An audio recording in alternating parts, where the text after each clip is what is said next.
Olá pessoal, tudo bom? Você sabia que a maioria das empresas só lembram da política de segurança da informação quando acontece o vazamento?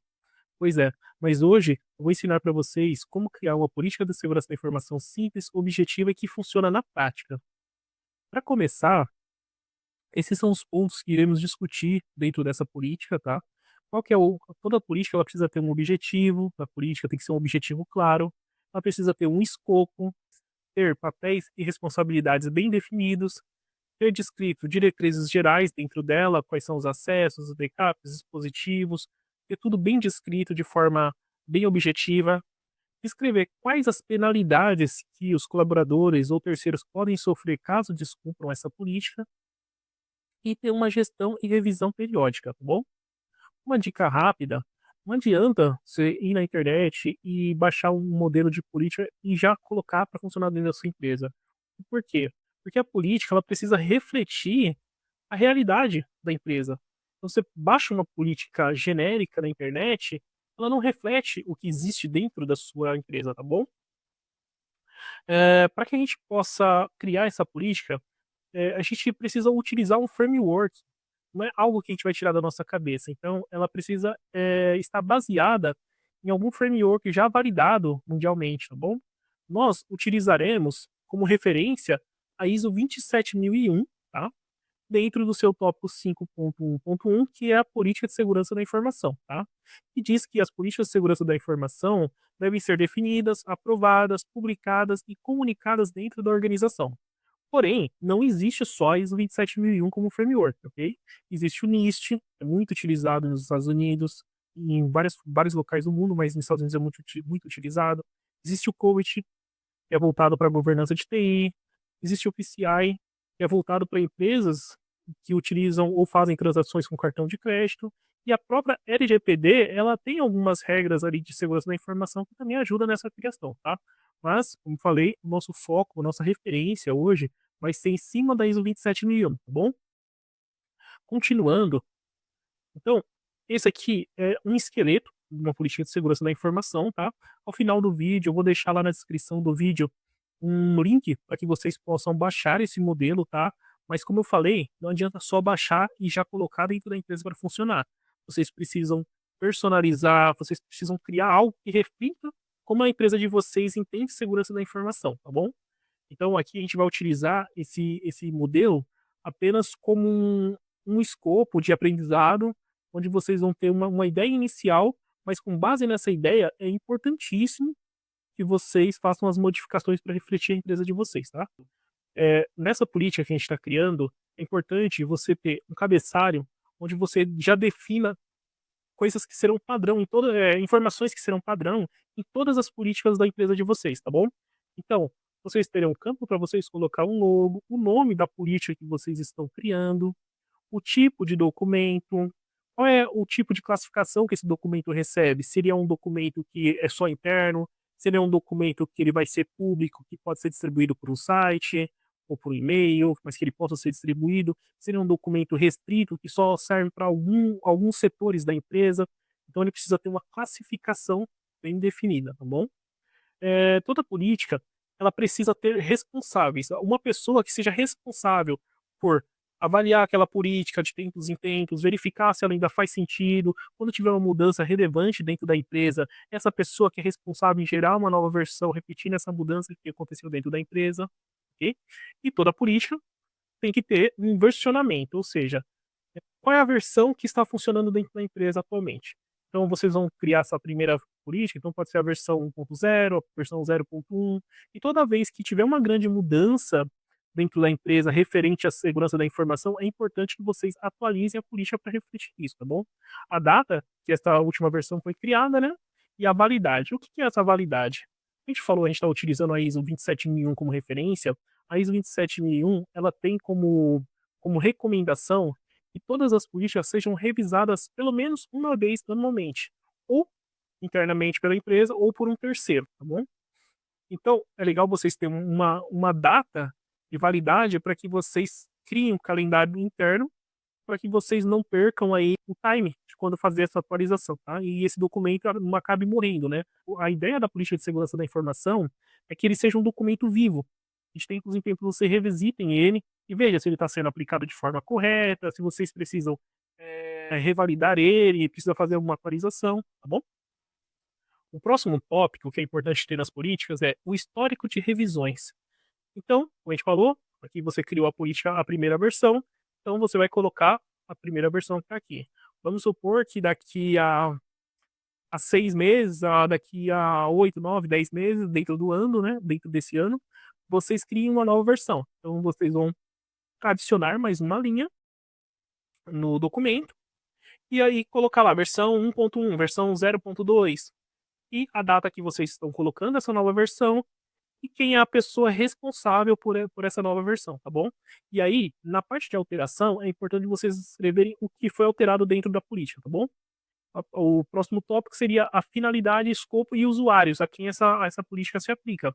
O objetivo, e aí eu vou descrever aqui um modelo, mas novamente, é importante que vocês descrevam pensando em algo que reflita a empresa, tá bom? Mas vamos lá. O objetivo da política, tá? É estabelecer diretrizes, princípios e regras fundamentais para a gestão de segurança da informação. Ponto. Isso que é o objetivo de toda a política de segurança da informação, tá? E para quem a quem essas políticas se aplicam, né? Essa política se aplica a todos os colaboradores da empresa X.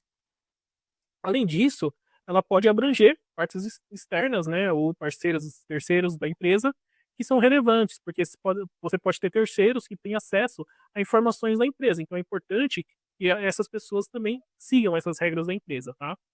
E é importante deixar claro se esse documento ele é de caráter particular, se ele é confidencial, se ele é um documento só interno, se ele é um documento público, se ele é um documento restrito. Às vezes, as empresas elas acabam publicando a política de segurança da informação em seus sites.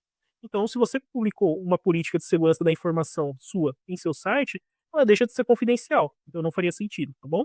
Então, é importante você deixar bem claro porque tem coisas que você descreve na política que parece até ser sem sentido você colocar. Porque a ideia da política de segurança da informação é que ela seja bem clara, bem objetiva, para que qualquer um que leia consiga entender ela. Não é necessário que a pessoa que está lendo essa política de segurança da informação seja uma pessoa técnica. Até porque é importante que todos da empresa tenham acesso à política de segurança da informação. O próximo ponto a ser discutido é os documentos de referência. Então, como nós comentamos antes no início, a ISO que a gente vai utilizar como referência é a 27001, tá bom? Esse 2002 é a última versão que eu tive conhecimento, mas com certeza ela já deve estar se atualizando. Você atualiza com uma certa frequência, tá bom? É, se você fez alguma metodologia de avaliação e tratamento de risco, alguma matriz de risco, é importante você descrever. Você não está só criando uma política de segurança da informação, mas você está implantando todo um projeto de segurança da informação. Provavelmente você tem alguma lista de obrigações legais, regulamentações ou contratos que você tem. Então é legal você descrever tudo aqui. O próximo ponto que a gente vai discutir é a terminologia.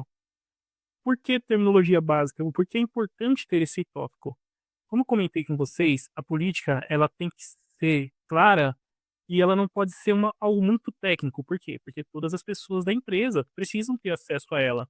E eles precisam entender a informação que a política está querendo passar, ok? Então, vocês entendam esse tópico terminologia como se fosse um glossário, um dicionário, onde vocês vão colocar todos os termos técnicos e explicar o que eles dizem, o que cada um desses termos quer dizer, tá bom? O próximo tópico que é importantíssimo ter é uma introdução à segurança da informação. O porquê ter uma introdução? Novamente, pessoas que terão acesso a esta política são pessoas que não têm conhecimento técnico. Então, o que vocês puderem passar de básico para que elas entendam a importância da segurança da informação para a empresa, melhor. Quanto mais informações eles conseguirem reter, eles conseguirem entender lendo esta política, a política em si terá uma maior eficácia dentro da empresa, tá bom? Então, claro, eu estou deixando esses exemplos, mas novamente, entendam que vocês precisam escrever e descrever o que faz sentido para a empresa, algo que reflita como a empresa entende, tá bom? Então aqui eu estou deixando o exemplo básico do que seria uma introdução à segurança da informação, o que é informação, o que é segurança da informação, o que é uma política de segurança, como que a empresa entende a política de segurança da informação, O próximo tópico, e aí eu vou dar uma parada aqui, aqui seria quais são as penalidades caso as pessoas descumpram o que está descrito nessa política. Vamos dar uma destrinchada melhor nesse tópico. Aqui é onde você vai determinar quais serão as penalidades caso o colaborador ou terceiro descumpra o que está estabelecido nessa política. Então, é importante você deixar claro que se a pessoa não cumpre essa política, ela pode sofrer sanções administrativas, trabalhistas ou judiciais, conforme a gravidade da infração. Isso é importantíssimo. Já houve casos que eu participei em algumas empresas onde o colaborador alegou que ele não tinha ciência, que ele não podia vazar um dado, ele não tinha ciência que aquele dado não poderia ser, não poderia tirar uma foto daquele dado, algo do tipo. E aí a empresa acabou que não pôde penalizar ele da forma correta. Então vocês deixando claro quais são as penalidades que ele sofre caso ele descumpra, vocês podem aplicar essas penalidades, uma justa causa, um afastamento por N dias, conforme a lei trabalhista, mas vocês têm um respaldo jurídico para aplicar esta medida administrativa contra esse colaborador que descumpriu, tá bom? Então, este ponto é importantíssimo ter, tá bom? É importantíssimo. E, próximo tópico, conscientização. É importantíssimo também. Não basta você apenas penalizar as pessoas, mas imagina você vai penalizar um colaborador que ele não tem ciência que algo existe, então não faz sentido algum. Então a conscientização, ela é algo que tem que acontecer a todo momento. Desde a hora que o colaborador chegou na empresa, quando o colaborador fez a integração, ele já precisa ter acesso à política de segurança da informação. Então essa política aqui, ela deve ser entregue ao colaborador assim que ele chega na empresa. Já na integração ele precisa ter ciência dessa política e assinar um termo informando que ele teve acesso à política, que ele recebeu uma cópia da política e recebeu orientações referentes a essa política, tá? Então, a conscientização, ela precisa acontecer desde o início e não só ali, tá? É importante que a pessoa que seja responsável pela política distribua pílulas de conhecimento de tempo em tempo faça um treinamento com o setor, faça um treinamento com outro, envie um e-mail. É importante que ela se mantenha viva, a política de segurança se mantenha viva e que as pessoas sejam conscientizadas é, com frequência para que isso se torne uma cultura dentro da empresa, que a segurança da informação se torne cultura. Só assim, de fato, a política de segurança da informação, a segurança da informação em si, vai ser aplicada com sucesso dentro de uma empresa, tá bom? Próximo ponto que também eu julgo importante ter é uma política de senha. Então, qual que é o ponto aqui? É que muitas vezes, acho que boa parte dos problemas que as empresas têm com vazamentos, com acessos indevidos, é por conta de senha. Uma senha fraca, uma senha que, sei lá, 123 arroba Roberto, 123 o nome da pessoa, senhas com a data de nascimento.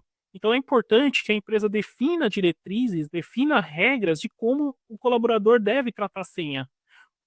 Como que vai funcionar a senha dentro da empresa? Então, aqui você determina todas essas regras. Vamos passar tópico por tópico para vocês entenderem. Quais são as regras gerais para senhas? É importante que a senha seja trocada no primeiro acesso. Ah, mas por que no primeiro acesso? Porque, geral, tem empresas, e aí esse é um método que eu discordo muito, que o setor de TI tem acesso às senhas gerais, às senhas de todas as pessoas da empresa. Isso é incorreto. A senha não é algo pessoal. Através da sua senha através da sua senha que prova que foi você que fez tal acesso, foi você que fez tal acesso e a penalidade vem para você, ok? Então, é importante que só você saiba a sua senha. Então, no primeiro acesso, como regra geral, o correto é que todas as senhas sejam trocadas. Então, o colaborador chegou, o TI gera a senha inicial, passa para esse colaborador, o colaborador vai lá digitar automaticamente, exige-se a troca dessa senha. Também, como regra importantíssima, é que as senhas tenham validade. Então, não seja uma senha ad eterno. Por que é importante que ela exista essa validade de senha? Às vezes a pessoa utiliza uma senha que ela utiliza na casa dela, no e-mail pessoal dela e utiliza na empresa. E isso é Acho que em 99% acontece isso, infelizmente. Então é importante que de tempo em tempo, sei lá, a cada 90 dias, cada 180 dias, seja obrigatório, sistematicamente, claro, via sistema, que a troca da senha seja realizada, tá bom? Para que force o colaborador a ter sempre uma senha nova e que de preferência, e aí de preferência não, o correto seria ser obrigatório que não seja a senha anterior, tá? Ou as 3 últimas senhas, às vezes você consegue configurar para que não seja as 3 últimas senhas utilizadas. Né? É muito importante, tá? E essas senhas, ela passe por testes de segurança, né? Ela tem que ter um requisito mínimo. Ela não pode ser, como eu comentei um pouco atrás, tipo a senha 123 arroba Roberto. Não, não faz sentido. É uma senha que, em questões de minutos, alguém consegue quebrar essa senha, né? Então é importante que a senha tenha entre 8 ou 10 caracteres ou mais, tá? E que tenha ali uma composição obrigatória entre letras maiúsculas, minúsculas, caracteres especiais e números, tá bom? Isso traz uma maior segurança para a senha. Outro ponto importantíssimo é que essas boas práticas que eu já venho comentando aí nos tópicos anteriores, e tem essa boa prática, né, de que tem essas boas práticas de criação de senha, né, que não sejam senhas que sigam sequências, não sejam senhas com nomes, datas de aniversários. E isso o colaborador só vai entender se ele receber treinamento, se ele receber conscientização. Porque, convenhamos, é possível você criar uma senha que obedeça esses requisitos mínimos, mas que também, sejam senhas com sequência. Que sejam, um exemplo, eu posso colocar uma senha 123, arroba Roberto com R maiúsculo. Ela cumpriu esses critérios? Sim, ela cumpriu. Mas ela não traz uma segurança, entendeu? Então é importante a conscientização que os colaboradores recebam um treinamento em si, para que eles entendam quais são as boas práticas corretas para criar. É legal evitar nomes próprios, sobrenomes, dados pessoais, números de documentos, telefones, datas comemorativas, que são coisas que hoje em dia a gente acha isso das pessoas facilmente na internet. Às vezes a pessoa posta uma foto do aniversário dela e tem um balão com a data. Às vezes a pessoa tá na frente da casa dela, tira uma foto e aparece a placa com o nome da rua. Então é importante que quando a pessoa vai criar a senha, ela tenha esse conhecimento de boas práticas. Então o treinamento e a conscientização em si é recomendadíssimo aqui, tá bom? E só com isso, de fato, que vai fazer com que isso funcione, tá? Vai fazer com que essa política de senha, de fato, seja implantada. Quanto à segurança do uso de senha, que é o próximo tópico, a ideia aqui é que você explique para o colaborador que a senha dele é confidencial, que ele não deve compartilhar, mesmo que seja com a liderança ou com a equipe de segurança, que seja com a equipe de TI, que ele não anote a senha naqueles post-it e cole na frente do monitor, ou cola embaixo do teclado, embaixo do notebook. Acontece com muita frequência nas empresas, então é importante que ele entenda, ele tenha essa conscientização. Se ele achar que a senha dele foi comprometida, ele peça auxílio ao setor de TI para que ele possa efetuar a troca, mesmo que seja antes do prazo. Que ele entenda a importância de não utilizar as senhas que ele utiliza pessoal, a senha pessoal dele, no ambiente de trabalho. O que acontece muito. Às vezes a pessoa não quer esquecer, então ela coloca a senha do e-mail da empresa, é a senha do e-mail pessoal. E aí o e-mail pessoal sofre um ataque, ou a empresa do e-mail pessoal da pessoa sofre um ataque, e aí acontece o vazamento. A pessoa, além de ter o acesso ao pessoal, tem acesso ao e-mail da empresa também. Então é importante passar essa conscientização também. Outro ponto importante que está ainda aqui dentro desse bloco que a gente está conversando sobre política de senha, deixar claro a responsabilidade individual que todo colaborador tem com a sua senha. Como eu conversei com vocês, precisa ter essa conscientização que se houver alguma utilização indevida da senha dele por outro colaborador, que haja um vazamento, a responsabilidade é dele. Então, a importância de que não empreste essa senha para ninguém. Então, isso tem que deixar bem claro que se acontece isso, que tem penalização, porque você está descumprindo a política, então tem que ter essa conscientização, tá? E vocês vão ouvir eu falar muito de penalização, mas entenda que a penalização, ela só deve acontecer se a pessoa descumpriu algo que ela tem conhecimento, que ela recebeu treinamento, que ela recebeu ali ela teve uma conscientização prévia por parte da empresa, tá bom? Próximo tópico, política de e-mail. Outro tópico importantíssimo de ter dentro da política de segurança da informação, né? Porque o e-mail, ele é uma porta de entrada potencial para vírus, né, dentro da empresa. Então, é importante que os colaboradores tenham consciência da forma correta de utilizar o e-mail, tá bom? Então, explicar para o colaborador a importância de não abrir e-mails que têm anexos que são suspeitos, com extensões suspeitas, né? Um anexo tem um ponto .bat, um ponto .exe, um ponto .src, ponto .link, são coisas, são tipos de anexos que tem 99,9% de chance de ser um vírus. Roberto, quer dizer que só é vírus se tiver essa extensão? Não. Pode existir um PDF que está com vírus. Mas concorda comigo que se estes que são os mais críticos, se a pessoa tem essa ciência, a chance diminui muito, onde ele só vai abrir um PDF, um Word. Então é importante ter essa conscientização, tá bom? Tomar cuidado extremo quando os e-mails contêm anexos, principalmente e-mails que são de remetentes desconhecidos, né? Ou e-mails com assuntos incomuns, e-mails que estão em outro idioma, e-mails relacionados à Receita Federal, boletos de pagamento. Ali, aqui, como exemplo, assuntos incomuns, há alguns anos atrás, provavelmente, faz tempo que eu não recebi e-mail do tipo, mas às vezes eles falam, tem e-mails com títulos tipo, olha, as fotos que a gente tiramos, olha essas fotos que eu vi sobre você. Então, é importante ter essa conscientização, olha, é assunto em comum no e-mail da empresa, cuidado, não abre, tá com dúvida, avisa para a equipe de TI. Então é importante passar essa conscientização, tá bom? Evitar correntes de e-mails falsos, né? Hoje em dia existe o termo fake news, não me agrada muito esse termo, por estar em outro idioma, mas evitar repassar e-mails com informações falsas, né? Algo que seja discursos sensacionalistas, descontos, coisas referentes a pandemias, notícias, informações políticas. Então, o importante é não repassar correntes, né? Uma boa orientação para ter dentro de uma coisa de segurança. Limitar o envio de e-mail para várias pessoas ao mesmo tempo. Então, tentar limitar esse envio de e-mail, claro, quando possível. Aqui eu deixei um número aleatório, mas vocês têm que determinar o que faz sentido na empresa de vocês. Lembrando, tudo que eu estou falando aqui é apenas uma recomendação, mas vocês têm que aí editar essa política e criar uma política que reflita a segurança da informação dentro da empresa de vocês, tá bom? Evite, evite anexos grandes.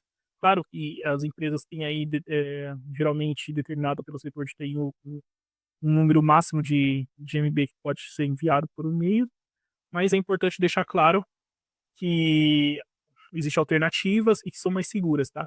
Do que mandar anexos dentro do e-mail, até porque às vezes você pode até mandar um anexo errado, tá bom? Novamente, não confie em e-mails de instituições como bancos ou receitas, principalmente quando você não solicitou, tá? Ah, eu não estou fazendo nada referente a banco ou Receita Federal. Por qual motivo você abriria um e-mail de um banco ou na Receita Federal se você não está tendo, não está utilizando nada, né? Do tipo. Então, cuidado. É legal ter essa conscientização também, tá bom? Continuando sobre o uso corporativo do e-mail, é deixar claro que o e-mail corporativo ele deve ser usado exclusivamente para fim profissional. Então, não é para você pegar o e-mail corporativo e mandar um e-mail pessoal seu através do e-mail corporativo. Até porque, e isso é um ponto que precisa deixar claro, é que o e-mail corporativo, ele é monitorado, né? Então, se ele é um e-mail monitorado, ele é um e-mail corporativo, ele não deve ser utilizado para fins pessoais, tá bom? Então, realmente não utilize os e-mails para assuntos pessoais, tá? Qualquer dúvida ou qualquer suspeita de que tem algo, um conteúdo malicioso no e-mail, entrar em contato com a equipe de TI. Próximo tópico, política de internet. E como que o colaborador deve utilizar a internet? Quais são as regras, as diretrizes que ele deve seguir? Então, descreva como que a sua empresa entende a utilização da internet dentro da empresa. Seu colaborador só pode utilizar para atividades profissionais? Não, ele pode ver o e-mail dele, ele pode acessar um site de notícia. Então é importante você deixar bem claro para que qual é a utilização que ele pode fazer da internet, tá? E o que ele não pode. E aí, essa parte do que ele não pode, acho que é a parte mais importante de vocês deixar mais claro ainda. Então, que ele não deve acessar conteúdo pornográfico, conteúdo de jogos, exemplo, tá? Que todo o acesso da internet dentro da empresa é monitorado, bloquear o uso de ferramentas de compartilhamento de dados, como BitTorrent, o Torrent, bloquear acessos a mensagens instantâneas, por exemplo, Telegram, Discord, Skype, WhatsApp, a não ser que faça sentido para a empresa de vocês ter isso, tá bom? Deixar muito, mas muito claro que todo o uso da internet é monitorado. Lembre-se, tudo que você define de regra, é importante você deixar, principalmente no setor de TI, é importante você deixar claro que é monitorado, porque o colaborador tendo ciência de que é monitorado, mesmo tendo ciência que é monitorado, sabendo as regras e ainda mesmo assim ele descumprir, você tem respaldo jurídico, tá? Para aplicar algum tipo de punição pelo uso indevido, ok? Próximo tópico, a utilização da estação de trabalho do colaborador. Como que ele deve utilizar o local de trabalho dele? O que ele pode ter no local de trabalho dele, né? Então, as diretrizes gerais, então, qual é a responsabilidade dele? É importante você descrever tudo que o colaborador pode ou não pode fazer na sua estação de trabalho. Novamente, deixar claro que acontece o monitoramento das estações, e o que o colaborador digita, se for o caso, tá? Novamente, se for o caso, que o que ele digita, o que ele abre, tudo isso gera logs, e isso pode ser auditado futuramente.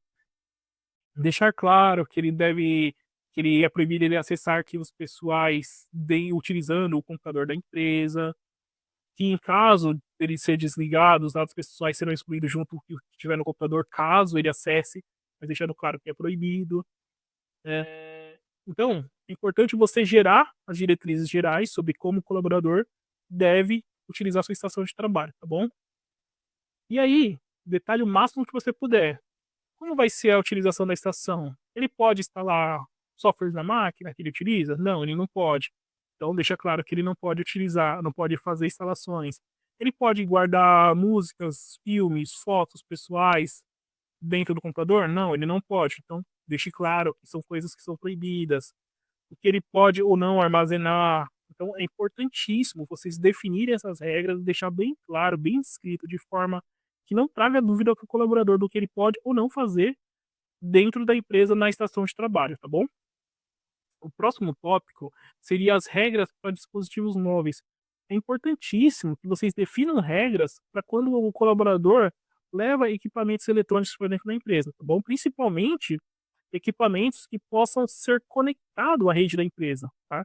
Porque às vezes você pode ter toda aquela segurança na empresa, mas você deixou o colaborador conectar o celular dele na rede da empresa e o celular dele está infectado. Ou seja, o celular dele vai ser um ponto de acesso para a disseminação de um vírus e por aí vai, tá bom?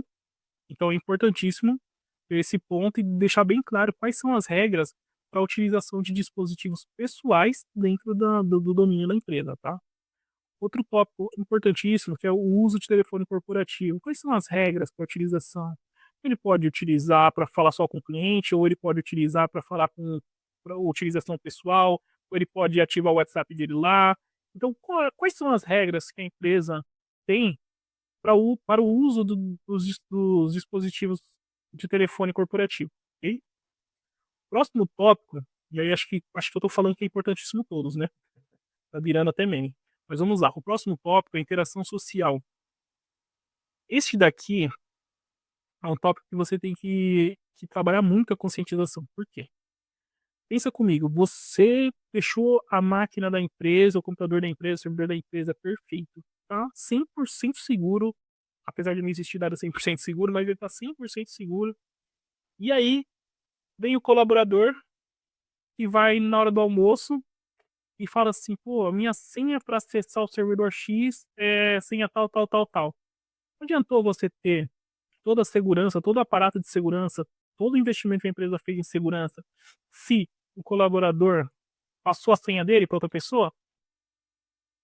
Então, a interação social é sim um tópico que você precisa trabalhar muito com os colaboradores dentro da empresa, porque é através da interação, né, que muitos vazamentos acontecem, é através da engenharia social, né, é através da conversa, é através do colaborador sair ali para tomar um café e deixar o computador aberto, ou o colaborador saiu ali para tomar um café e na hora do café conversou algo e outra pessoa escutou. Então, é importantíssimo que vocês conscientizem os colaboradores sobre como agir, como interagir dentro da empresa referente à segurança da informação, tá? Em questões de segurança da informação. Então, falar para eles: olha, sua senha é confidencial, não fale para ninguém, evite falar a sua senha em voz alta. Parece algo besta de se dizer, né? Mas acontece, tá? Então é importantíssimo que a interação social seja trabalhado aqui também dentro da política de segurança da informação, tá bom? Outro ponto importante é vírus e códigos maliciosos. É importante que você deixe claro para o colaborador como que a empresa trata as questões de vírus. Então, descreva se vocês têm um antivírus, como funciona o antivírus na empresa, se o antivírus bloqueia X, há um exemplo de antivírus que bloqueia a entrada USB. Então, é importante vocês explicar para o colaborador como funciona o antivírus dentro da empresa, tá bom? Deixar claro para o colaborador que não é legal trazer dispositivos externos de armazenamento, como os HDs, CDs é difícil hoje em dia, mas vai saber, né? Vai depender da realidade da sua empresa. Pendrives, o próprio celular, às vezes o colaborador conecta o cabo do celular no computador para utilizar como carregador, mas automaticamente, quando você conecta o cabo, ele se torna um HD externo, né? Ele se torna algo de armazenamento, né? Um dispositivo de armazenamento. É importante que ele tenha essa conscientização, tá bom? E claro, como recomendação, se o seu antivírus puder, bloqueie as entradas USB, tá bom? E para finalizar, a continuidade do negócio. O que seria a continuidade do negócio? A empresa ela precisa ter uma política definida de como a empresa continua existindo caso aconteça algum problema. Vamos supor que tem um incêndio na empresa, como que vai funcionar a empresa se tivesse incêndio? Um exemplo que a gente passou alguns anos, teve a Covid, como que a empresa vai funcionar? É importante vocês descreverem para o colaborador quem eles devem procurar em casos extremos, em caso que aconteça alguma coisa que fuja da normalidade, quem eles devem procurar. Então é legal você ter um tópico de continuidade do negócio, onde você descreva para os colaboradores quem são as pessoas responsáveis, quando eles tiverem um problema que fuja da normalidade, qual é o e-mail e telefone deles. Esse tópico continuidade do negócio é um tópico aí para um vídeo futuro. É importante que isso daqui, esse tópico, ele faça referência à política de continuidade do negócio, uma política que é importante para todas as empresas, tá bom? Mas isso aí é um tema para um próximo vídeo. E para finalizar, descrevam a validade e a gestão dos documentos, o tópico de validade e gestão de documento, onde você descreve quando o documento, a partir de quando esse documento é válido, quem é a pessoa responsável por este documento, e esta pessoa responsável, uma vez por ano, conforme a ISO 27001 pede, vai revalidar esse documento, verificar se precisa ser atualizado, ok? E, novamente, conforme a orientação da ISO 27001, a política deve ser aprovada pela gestão da empresa, tá bom? Esta política, depois de aprovada pela gestão da empresa, ela precisa ser disponibilizada a todos os colaboradores. Outra coisa, se a política sofrer um versionamento, é importante, novamente, fazer essa redistribuição. E como você pode fazer essa redistribuição? Você pode deixar em uma pasta compartilhada, onde todos os colaboradores têm acesso. Você pode disponibilizar ela através da intranet da empresa. Então, existe aí N e-mails para que vocês possam fazer essa distribuição, tá? Espero que vocês tenham gostado desse vídeo. Se vocês ainda tiverem, eu vou voltar para outra câmera aqui. Se vocês ainda continuarem com dúvidas de como implementar uma política de segurança da informação, ou, como eu falei para vocês ali, uma política conjugada do negócio, a nossa empresa, a FRB Safety, ela fornece consultorias de implementação da ISO 27001, implementação da LGPD. Então, entre em contato com a gente, nós fornecemos esse tipo de serviço, nossos contatos estarão na descrição do vídeo. E, no mais, espero que tenham gostado. Até o próximo vídeo.